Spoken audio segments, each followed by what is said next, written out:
우리 주로 이제 미국, 일본, 중국에 관련된 외교만을 주로 했고 플러스 유럽 정도잖아요. 근데 완전히 다른 세계로 가나요? 어디예요? 네.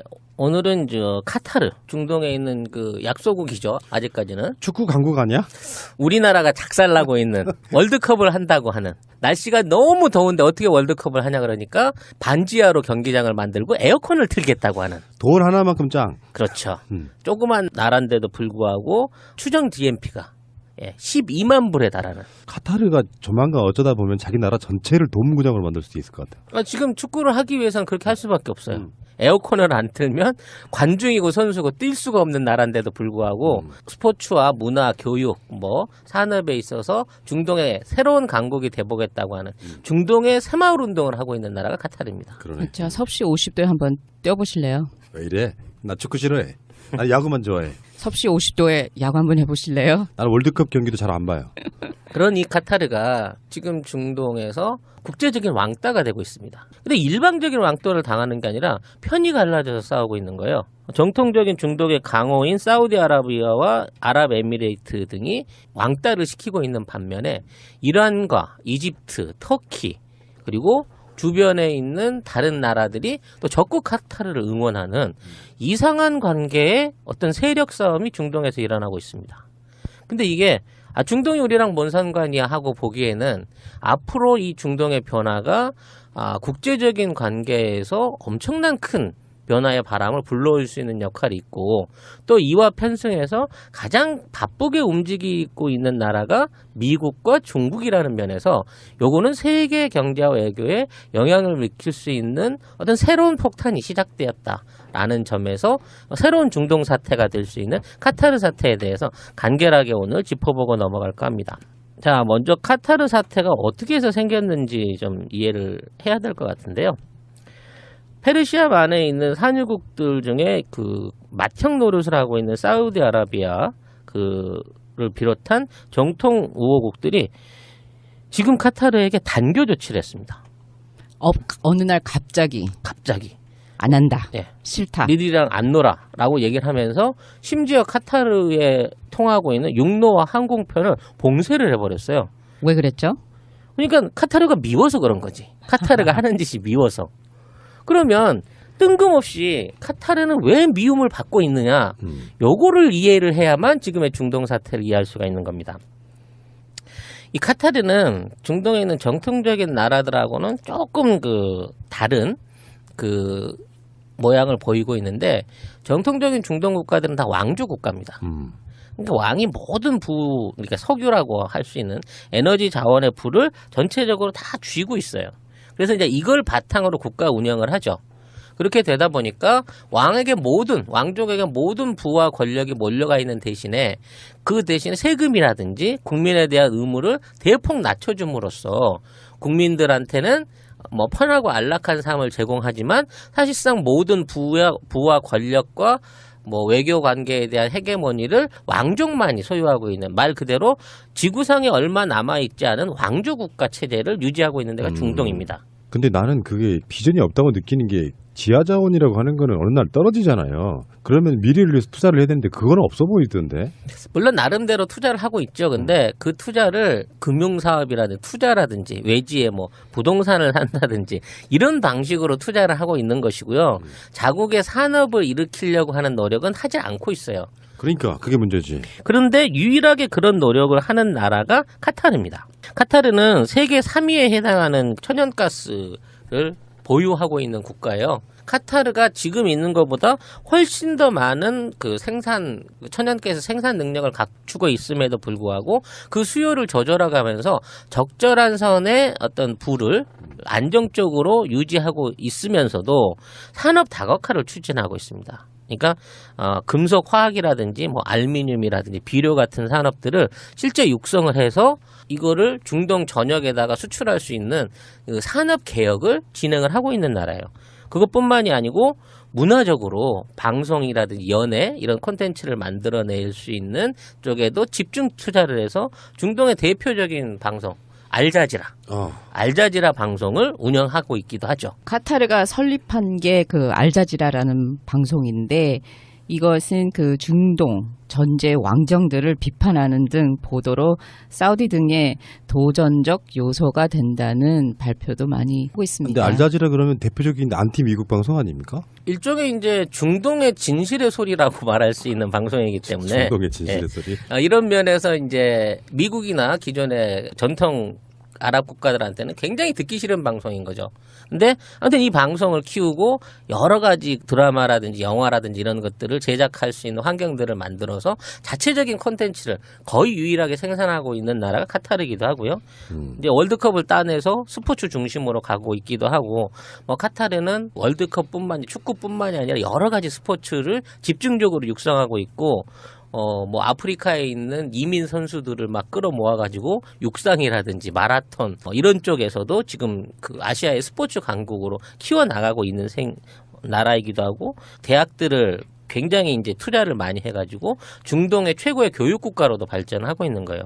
그리고 이제 가장 근본적인 문제는 이러한 활동들을 위해서 외국인에 대한 전면적인 이민을 받아들인 거예요. 그러니까 이민 가기 쉬운 나라고 국적 따기 쉬운 나라고 거기 가서 일하면 대접을 받을 수 있는 나라이기 때문에 전체 인구의 90% 가까운 인구가 이민자들입니다. 원래 토착민보다 이민자가 90%를 차지하고 있는 나라인 거예요. 그러다 보니까 그런 그 사람들을 융합하고 결합하기 위해서 그들한테 참정권을 주고 여성에 대한 참정권을 인정한다든지 그들에 대한 시민권을 부여하는 방식으로 지금에 있는 아랍 국가들하고는 전혀 다른 이민 정책을 취하고 있는 나라가 또 카타르인 거죠. 너무 튀었어. 네. 아무튼 이 모든 정책들 자체가 이게 어떠한 형태로 바뀌어지게 되냐면 왕정이 아닌 공화정에 가까운 형태로 변화하고 있는 단계를 겪고 있는 거예요. 그러니까 왕이 주도적으로 어떤 자기 권력을 왕의 위치에서 행사하는 게 아니라 정치 경제의 지도자로서 역할을 하면서 그 역할과 권력들을 민간에 이양하고 있는 단계라고 봐야 되는 거죠. 요 행위 자체가 중동 국가들한테 보면 굉장히 위협적인 거예요. 행위 자체가 무슬림 형제단 계열에 반항을 해야 된다고 해야 되나요? 아니면은 도전장을 내민다고 해야 되나요? 그렇게도 전문가들이 보고 있잖아요. 왜냐하면 그 아랍의 봄 이후에 이집트나 뭐 무슬림 형제들이 굉장히 아까 찌라시님이 말씀하셨듯이 그 왕제국으로 계속 편하게 이끌고 나갔었는데 이런 그 카타르라는 아주 작잖아요. 나라 자체가. 그 나라라고 보기도 하기에 너무 작은데 그들이 이런 도종장을 이렇게 딱 내미니까 뭐지? 라고 많은 반항을 샀잖아요. 그러니까 이제 처음에는 그냥 무시하고 지나갈 정도의 규모라고 봤는데 이 카타르의 영향력이 중동 주민들, 그러니까 중동에 있는 많은 아랍계 왕조국들과 거기에 연관되어 있는 사람들한테 악영향을 미친다고 생각한 거예요. 네. 가장 심하게 악영향을 미친다고 생각한 게 알자지라 같은 방송이라는 거죠. 감히 여자가 무슨 말을 하고 나대라고도 볼 수 있는 거죠. 쉽게 생각해서. 뭐 이제 방송에서 뉴스를 통해 가지고 다른 사람들, 다른 나라에 있는 주민들이 어떤 공화정의 필요성을 깨우치는 문제도 있고요. 그렇습니다. 카타르가 만들어내는 쇼 프로라든지 가요 프로, 드라마들이 중동 전역, 아랍권 전역에서 혁신적인 인기를 이끌면서 한류를 뛰어넘는 네. 카타르의 문화 열풍들이 각 나라들로 잠식돼 들어가는 위기 상황이 있었던 거예요. 그래서 이러한 위기 상황을 느끼면서 사우디는 이걸 어떤 방식으로 제재를 해야 될까를 고민을 했습니다. 그런데 처음에 이제 좋게 말로 하려고 얘기를 했었죠. 처음에 말로 하려고 했는데 카타르가 처음에는 그렇게 하고 눈치를 보는 듯 이렇게 말을 들어먹는 듯 했어요. 근데 갑자기 어느 날 아니 우리는 독자적으로 해야 되겠어. 우리 정책에 대해서 니들이 신경 쓰지 마라고 얘기하는 식으로 턱을 꼿꼿이 들고 나오기 시작한 거예요. 그때가 언제냐? 바로 트럼프가 사우디를 방문하고 난 다음인 거죠. 네.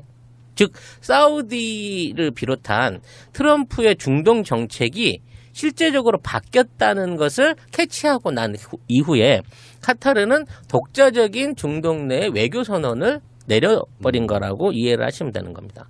무슨 얘기냐면 그동안 미국은 사우디아라비아에 미군의 엄청난 무기들을 팔아왔어요.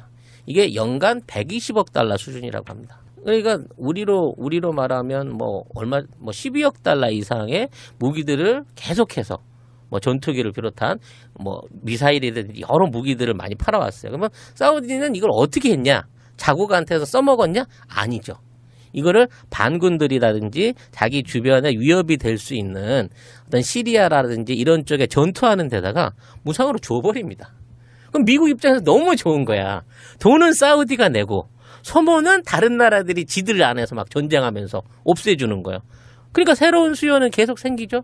그러니까 사우디는 계속 무기를 사주죠. 미국은 편안하게 사우디에 싼 기름을 사다 쓰면서 비싼 전투기, 비싼 미제 무기들을 팔아가지고 돈벌이를 짭짤하게 해왔다는 거죠. 그래서 사우디한테 어떤 그 중동에서의 정치 권력, 외교 권력의 전권을 거의 수여해왔던 게 그동안 미국의 정책이었다는 거죠. 근데 트럼프는 생각이 바뀐 거예요. 사우디가 그걸 사주든 말든 난 딴 나라한테도 팔아야 되겠어.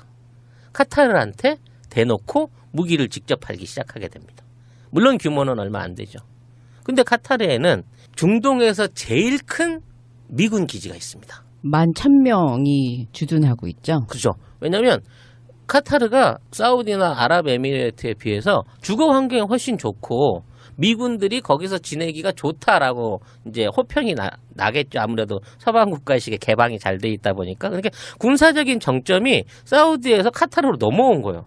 그러니까 사우디 입장에서는 무기값은 내가 10배를 댔는데 지금 군사적인 주도권이라든지 외교적인 주도권이 카타르한테 넘어가고 있구나 하는 위기 상황이 생긴 거예요. 그러니까 카타르를 이거 이대로 놔두면 안 되겠는데 이 새끼들 놔뒀다가는 또다시 옛날 제스민 혁명 같은 민주화 바람이나 이런 것들 일어나고 또 얘네들이 이란이랑 친해져 가지고 이란하고 경제적으로 교류를 하면서 이란하고 정치적인 어떤 연합으로 국경을 맞닿고 있는 카타르와 이란이 친밀해지면 친밀해질수록 나 굉장히 불편해지겠는데? 라는 생각을 하게 된 거죠. 그래서 사우디는 그동안 외교적인 관행에서 이런 그 일방적인 요구가 없는 거거든요. 일방적인 요구를 13가지를 카타르한테 합니다. 그 내용을 보면 일단 무조건 이란하고 국교를 단절하라는 거예요. 자기들 옆에 바로 북방하고 연결되어 있는 나라의 이란하고 국교를 단절하라고 요구를 한 거죠. 그리고 이란을 비롯한 아랍 주변에서 일명 테러 분자로 오해될 수 있는 외국인들을 카타르에 받아들이지 마라. 걔들한테 시민권을 주지 마라. 걔들이 카타르를 통해서 외국으로 나갈 수 있는 기회를 만들지 말아라. 라고 요구를 하고 있는 겁니다. 거기에 플러스 알파로 알자지라 방송을 폐쇄하고 터키군이라든지 그동안 군사적으로 카타르하고 동맹을 맺고 있는 이집트라든지 터키에 있는 군사들을 무조건 철수해라. 라는 요구를 한 겁니다. 그리고 10년 동안은 이 요구를 지켜라. 라고 선언을 한 거죠. 이건 사실 전쟁 선언이나 다름없는 거예요. 만일 명분이 있었다고 하면 이란이나 터키가 지켜주지 않았다고 하면 아마 사우디는 탱크를 몰고 국경을 넘었을 걸로 저는 생각을 합니다. 그런데 해외 이란이라든지 주변에 있는 국가들이 강력하게 카타르를 지지해주고 있으니까 더군다나 중동에서 제일 큰 미군 기지가 카타르 안에 있다 보니까 함부로 건드리지는 못하는 상황에서 외교적으로 압박 카드를 던진 거죠. 그래서 사우디가 자기 등치의 10분의 1도 안 되는 카타르를 대고 일방적으로 야 이제 니네 나라 이제 우리가 봉쇄했어. 아무 짓도 하지 마. 이제 먹을 것도 없고 뭐 비행기도 못 뜨고 아무것도 이제 못 지나가. 니들은 서방 세계하고 단절이야. 라고 선언을 했는데 여기에 대해서 카타르는 이 모든 조건을 거부한 겁니다. 하든지 말든지 나 비행기 야 카타르 항공이 유럽에서 중동에서 제일 큰 항공기야. 항공사야. 우리가 옛날 박지성이가 카타르 항공 거기서 달고 뛰었었잖아요. 몇 년이나. 네. 우리 그냥 이란 영공 통해 갖고 유럽 지금처럼 갈 거야. 그리고 서방에서 오는 거, 터키에서 들어오고, 해안선으로 해서도 들어오고, 다 들어와. 니들 그런 말 해봐야 우리한테 안 통해. 우린 이대로 갈 거야. 라고 모든 제안을 거부한 상태에서 버티고 있는 거란 말이에요. 자, 이런 사태를 일으키게 된 근본적인 원인이 무엇에 있느냐를 살펴보면 사실 카타르가 깔짝깔짝 하면서 중동의 어떤 민주화 바람을 일으키고 있는 모양도 있지만 사실은 그동안 사우디에 몰려있던 권력 지형을 걷어가버린 트럼프의 막대 먹은 중동 외교의 파격이 지금에 있는 사태를 불러왔다는 거죠. 그러면서 2015년도에 이란 핵 협상이 있었잖아요. 미국 입장에서는 카타르가 이란하고 친해지면 친해질수록 더 위험해지는 거죠. 왜냐하면 이란이 지금 그렇다고 해가지고 미국 우호적으로 나가는 것도 아닌데, 그러면 지금 이렇게 힘이 너무나도 커지고 있는 작은 카타르가 위험한 이란하고 너무 친해지면은 이걸 어떡하지? 얘네들을 어떻게 컨트롤하지? 카타르가 제2의 북한이 돼버린 양 지금 보이고 있는 거예요. 북한이라고 표현하기는 너무 그 폐쇄와 개방 정도에서 차이가 심한 거고요. 아무튼 좀 더 친미국적인 또는 친사우디적인 정권으로 또는 어떤 정책으로 그 바꿔주기를 바라고 있는데, 카타르는 대놓고 이걸 버티고 있는 것이죠. 그리고 나는 어떠한 그 군사적인 영향력이나 외교적인 압박에 굴하지 않겠다고 선언을 하고 있는 겁니다. 그러면 과연 카타르가 미국과 사우디의 압력에 굴복하지 않고 버틸 수 있다라고 할 수 있는 배경은 뭐가 있을까 한번 생각해 볼 필요가 있는 거예요. 예를 들어 미군이 이 카타르에서 철수를 한다든지, 또는 미국까지 이 카타르에 대해서 뭐 테러국 같은 형태의 어떤 국제적인 제재를 통해 가지고 외교적 압력을 가한다면 카타르는 고원 무일입이 될 수 있고, 지금 어느 정도 성장하고 있는 국가 체제의 위험을 받을 수 있지만, 이런 부분에 대해서도 나는 믿을 만한 뒷배경이 있어라고 할 수 있다 그러면 그 뒷배경은 누가 되겠느냐는 거죠. 누가 되는데요? 중국밖에 없는 거죠, 현재로서는. 그러니까 여기서도 사실 미국과 중국의 대리전이 일어나고 있는 거예요. 검은 그림자가 양쪽 뒤에가 다 있구나. 그렇죠. 지금 벌어지고 있는 국제 관계에 있어서의 모든 충돌은 사실 중국의 확장주의 정책과 미국의 지금까지의 주도권을 내려놓으려고 하는 새로운 트럼프주의의 어떤 충돌, 그리고 권력의 이동 현상 중에 하나라고 분석을 해야 된다는 겁니다. 그래서 이 중동 안에서의 이러한 사태를 막아내지 못하게 된다고 하면, 사실 그 영향력은 카타르가 LNG라든지 이런 천연가스 수출을 대폭 줄임으로 인해서 에너지 파동으로 나설 수도 있는 거고요. 또 제2의 일종의 중동에서의 어떤 폭력 사태, 내지는 중동에서 일어날 수 있는 또 새로운 전쟁, 중동 전쟁의 발발을 또 바라볼 수 있는 최악의 사태로도 진행될 수가 있습니다. 근데 그럴 가능성은 사실 높지 않다고 봐져요. 왜냐하면 지금 있는 그 중동 사태는 사실 그 어느 때보다도 안정적입니다. 시리아라든지 쿠웨이트, 이라크라든지 그동안 중동 안에서 문제를 일으켜왔던 이란, 이라크, 시리아가 어느 정도 군사적으로 정비가 된 상태고, 만일 여기서 군사적 분쟁이 일어난다고 하면 어느 나라도 쉽게 군사를 파병하거나 여기에 정치적으로 개입할 만한 특별한 여지가 없는 상황인 거예요. 그러니까 이건 순수하게 싸우더라도 지네들끼리 맨주먹으로 싸워야 하는 상황이 되는 거고요. 외세의 어떤 그 지원이 없다고 하면 옛날 이라크나 어떤 이란의 군사력이 아니면 뭐 다른 나라를 일방적으로 침공해서 옛날 쿠웨이트를 이라크가 잡아먹었듯이 그런 식의 전쟁은 일어나기 힘들다는 게 현재의 그 사실적인 상황이기 때문에, 이건 외교적인 엄포와 함께 어떤 방식으로 지금의 카타르가 중동 안에서 사우디와 미국의 정책에 협상을 해나가느냐, 요 부분에 있어서의 영향력이, 정치력이 기대가 되는 상황이라고 봐야 되겠죠. 그래서 카타르가 그 작은 규모에 비해서 발전한 건 제가 봤을 때는 혁신적인 리더가 있었기 때문일 것 같은데요. 카타르의 국왕이 이제 그 지금 최근에 양위를 받은 30대 젊은 국왕입니다. 근데 지금 약간 수렴청장 사태하고 비슷한 상황인 거거든요. 근데 이제 부왕의 어떤 권력이 더 많은 그 영향력을 미치고 있는 건 사실이나, 부왕 때부터 카타르는 아까 말씀드렸던 중동 안에서의 스위스 역할을 자임하려고 하는 그런 어떤 정치적, 경제적 시도를 꾸준하게 해왔어요. 자체적으로 기술을 키우고 교육을 확장시키고 유통을 늘리고 문화 콘텐츠에 투자하고, 이 모든 것들 자체가 앞으로 중동의 허브가 되겠다.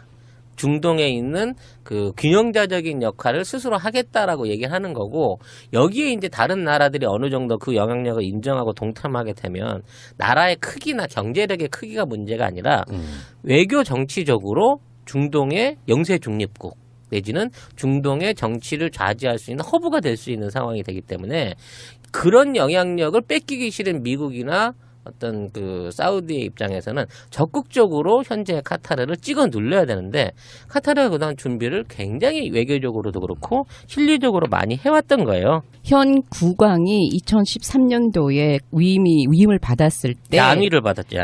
양위를 받았을 때 아버지가 아들에게 평화로운 권력을 이양을 했어요. 그게 중동 국가에서는 이례적인 결정을 내린 거였었잖아요. 2013년도에. 그리고 유일하게 중동에서 여성의 참정권과 네. 헌법을 제정해서 왕이 있을 때 헌법에 의해서 통치되고 있는 나라가 카타르라는 거죠. 그런 거 생각해보면 웃기지 않아요? 북한한테 공격을 할 때 3대 세습이라고 욕하잖아요. 근데 실제로 왕이 지배하는 나라들은 아직도 굉장히 많지 않습니까? 뭐 상징적으로라고 말은 하지만 영국도 있고 일본도 있고 절대적 권력. 유럽, 네. 카타르 같은 경우만 해도 왕권 국가지 사실은 그런 거 아니에요. 네. 근데 그 상황에서 최근에 보도 보니까 전 세계 항공사 중에서 카타르 항공이 1위더만요. 서비스가 끝내준다며. 네. 그런 거는 그 나라의 그런 혁신적인 분위기가 있어야 가능한 거라고 보거든요. 그렇죠. 그 하마드 국왕이 자진 퇴위했을 때 61세셨어요. 그러니까 굉장히 젊은 나이에 아들을 앞에 두고 키우고 싶었던 거죠. 이런 그 민주적인 국가가 돼야 된다는 게 미래 진양으로 보고 4년 전에 그 이양을 했는데 이게 그 서방에서 보기에는 위험하다고라는 평가가 굉장히 많이 나왔었어요. 그 당시에도. 그러니까 원래 강대국들은 그 나라가 독재냐 아니냐가 중요한 게 아니라 안정되냐 안 되냐, 우리나라와 관계가 깨지냐 안 깨지냐 이런 관점으로 보기 때문에 사실 뭐 북한의 인권 이야기를 했지만 지금까지 그 체제가 자기들 마음에 안 드니까 꼬투리 잡아서 공격하는 그런 거잖아요. 그렇죠. 이게 그 나라가 안정되냐 안 되냐는 표면적으로 말을 하는 거고, 더 쉽게 생각하면 미국이 다루기가 편하냐 그렇죠. 편하지 않냐가 내 이익이 얼만큼 되냐 되지 않느냐가 더 큰 질문이라고 생각을 하면 됩니다. 어쩌다 희랑님은 그렇게 월상식한 나라에 살다 오셨어요? 제가 살 때는 멀쩡했습니다. 그때 대통령이 누구였어요 주로? 레이건으로 시작했어요. 죄송합니다. 레이건. 낸시 레이건 기억난다. 예. 반면에 이란과 이집트, 터키 그리고 주변에 있는 다른 나라들이 또 적극 카타르를 응원하는 이상한 관계의 어떤 세력 싸움이 중동에서 일어나고 있습니다. 근데 이게 중동이 우리랑 뭔 상관이야 하고 보기에는 앞으로 이 중동의 변화가 국제적인 관계에서 엄청난 큰 변화의 바람을 불러올 수 있는 역할이 있고, 또 이와 편승해서 가장 바쁘게 움직이고 있는 나라가 미국과 중국이라는 면에서 요거는 세계 경제와 외교에 영향을 미칠 수 있는 어떤 새로운 폭탄이 시작되었다라는 점에서 새로운 중동 사태가 될 수 있는 카타르 사태에 대해서 간결하게 오늘 짚어보고 넘어갈까 합니다. 자, 먼저 카타르 사태가 어떻게 해서 생겼는지 좀 이해를 해야 될 것 같은데요. 페르시아만에 있는 산유국들 중에 그 맏형 노릇을 하고 있는 사우디아라비아 그를 비롯한 정통 우호국들이 지금 카타르에게 단교 조치를 했습니다. 어느 날 갑자기 안 한다. 예. 싫다. 니들이랑 안 놀아라고 얘기를 하면서 심지어 카타르에 통하고 있는 육로와 항공편을 봉쇄를 해요. 우리 주로 이제 미국, 일본, 중국에 관련된 외교만을 주로 했고 플러스 유럽 정도잖아요. 근데 완전히 다른 세계로 가나요? 어디예요? 네. 오늘은 카타르, 중동에 있는 그 약소국이죠. 아직까지는. 축구 강국 아니야? 우리나라가 작살나고 있는 월드컵을 한다고 하는, 날씨가 너무 더운데 어떻게 월드컵을 하냐 그러니까 반지하로 경기장을 만들고 에어컨을 틀겠다고 하는. 돈 하나만큼 짱. 그렇죠. 조그만 나라인데도 불구하고 추정 DMP가 12만 불에 달하는. 카타르가 조만간 어쩌다 보면 자기 나라 전체를 도움구장으로 만들 수도 있을 것 같아요. 지금 축구를 하기 위해서는 그렇게 할 수밖에 없어요. 에어컨을 안 틀면 관중이고 선수고 뛸 수가 없는 나라인데도 불구하고 스포츠와 문화, 교육, 산업에 있어서 중동의 새로운 강국이 돼보겠다고 하는 중동의 새마을 운동을 하고 있는 나라가 카타르입니다. 그러네. 자, 섭씨 50도에 한번 뛰어보실래요? 왜 이래? 나 축구 싫어해. 나 야구만 좋아해. 섭씨 50도에 야구 한번 해보실래요? 나는 월드컵 경기도 잘 안 봐요. 그런 이 카타르가 지금 중동에서 국제적인 왕따가 되고 있습니다. 근데 일방적인 왕따를 당하는 게 아니라 편이 갈라져서 싸우고 있는 거예요. 정통적인 중동의 강호인 사우디아라비아와 아랍에미레이트 등이 왕따를 시키고 있는 게 도전적 요소가 된다는 발표도 많이 하고 근데 있습니다. 알자지라 그러면 대표적인 안티 미국 방송 아닙니까? 일종의 이제 중동의 진실의 소리라고 말할 수 있는 방송이기 때문에 중동의 진실의 소리. 이런 면에서 이제 미국이나 기존의 전통 아랍 국가들한테는 굉장히 듣기 싫은 방송인 거죠. 근데 아무튼 이 방송을 키우고 여러 가지 드라마라든지 영화라든지 이런 것들을 제작할 수 있는 환경들을 만들어서 자체적인 콘텐츠를 거의 유일하게 생산하고 있는 나라가 카타르이기도 하고요. 이제 월드컵을 따내서 스포츠 중심으로 가고 있기도 하고, 뭐 카타르는 월드컵뿐만이 축구뿐만이 아니라 여러 가지 스포츠를 집중적으로 육성하고 있고, 뭐 아프리카에 있는 이민 선수들을 막 끌어모아가지고 육상이라든지 마라톤 이런 쪽에서도 지금 그 아시아의 스포츠 강국으로 키워나가고 있는 나라이기도 하고, 대학들을 굉장히 이제 투자를 많이 해가지고 중동의 최고의 교육 국가로도 발전하고 있는 거예요. 그리고 이제 가장 근본적인 문제는 이러한 활동들을 위해서 외국인에 대한 전면적인 이민을 받아들인 거예요. 근데 이민 가기 쉬운 나라고 국적 따기 쉬운 나라고 거기 가서 일하면 대접을 받을 수 있는 나라이기 때문에 금융사업이라든지 투자라든지 외지에 뭐 부동산을 산다든지 이런 방식으로 투자를 하고 있는 것이고요. 자국의 산업을 일으키려고 하는 노력은 하지 않고 있어요. 그러니까 그게 문제지. 그런데 유일하게 그런 노력을 하는 나라가 카타르입니다. 카타르는 세계 3위에 해당하는 천연가스를 보유하고 있는 국가예요. 카타르가 지금 있는 것보다 훨씬 더 많은 그 천연가스 생산 능력을 갖추고 있음에도 불구하고 그 수요를 조절해가면서 적절한 선의 어떤 부를 안정적으로 유지하고 있으면서도 산업 다각화를 추진하고 있습니다. 그러니까 금속 화학이라든지 뭐 알루미늄이라든지 비료 같은 산업들을 실제 육성을 해서 이거를 중동 전역에다가 수출할 수 있는 그 산업 개혁을 진행을 하고 있는 나라예요. 그것뿐만이 아니고 문화적으로 방송이라든지 연애 이런 콘텐츠를 만들어낼 수 있는 쪽에도 집중 투자를 해서 중동의 대표적인 방송 알자지라 방송을 운영하고 있기도 하죠. 카타르가 설립한 게 그 알자지라라는 방송인데 이것은 그 중동 전제 왕정들을 비판하는 등 보도로 사우디들 버렸어요. 왜 그랬죠? 그러니까 카타르가 미워서 그런 거지. 카타르가 하는 짓이 미워서. 그러면 뜬금없이 카타르는 왜 미움을 받고 있느냐, 요거를 이해를 해야만 지금의 중동 사태를 이해할 수가 있는 겁니다. 이 카타르는 중동에 있는 정통적인 나라들하고는 조금 다른 모양을 보이고 있는데, 정통적인 중동 국가들은 다 왕조 국가입니다. 그러니까 왕이 모든 그러니까 석유라고 할 수 있는 에너지 자원의 부를 전체적으로 다 쥐고 있어요. 그래서 이제 이걸 바탕으로 국가 운영을 하죠.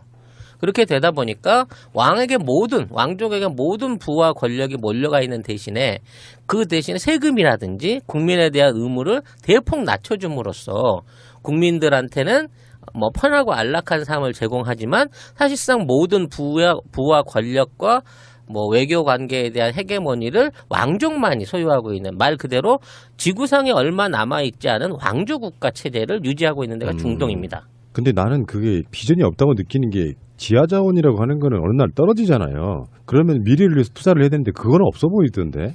물론 나름대로 투자를 하고 있죠. 근데 그 투자를